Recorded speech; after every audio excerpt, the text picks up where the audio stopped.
Les gens, ils en ont marre aussi de travailler jusqu'à 60 et quelques années. Ils s'en peuvent plus. Ils sont au bout du bout, quoi. Il y a un moment donné, stop. Faut trouver des solutions. Vous êtes payé pour. Et le but, c'est de faire payer plus, travailler plus. Mais c'est pas le but. Hein. Moi, ma mère, elle a 65 ans, elle travaille encore et elle gagne 700 balles par mois. Donc c'est pas théorique pour moi.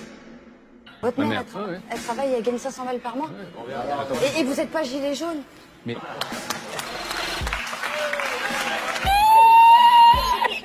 Si on réfléchit bien, c'est pas grand-chose, cette affaire de gilet jaune.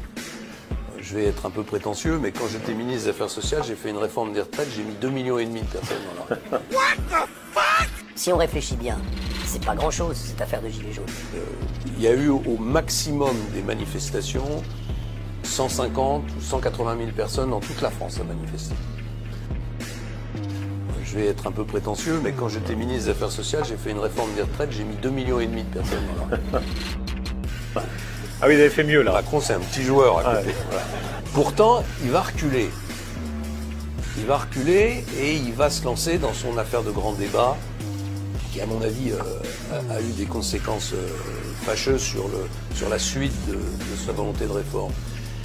Pourquoi? Parce qu'il y a cette puissance médiatique, cette puissance de l'image, ce système des réseaux sociaux qui font que tout d'un coup, on a l'impression que la France est à feu et à sang, que c'est la révolution. Il a reculé, mais pas surtout. La SNCF, les retraites, il y a des réformes en France quand même.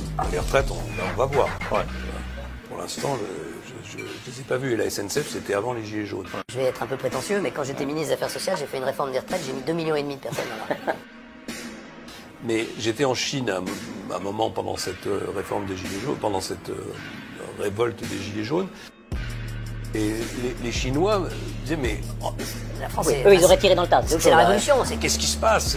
Les Champs-Élysées sont à feu et à sang. Et je leur ai dit, oui, la France, c'est un pays très particulier. On fait la révolution, mais un jour par semaine.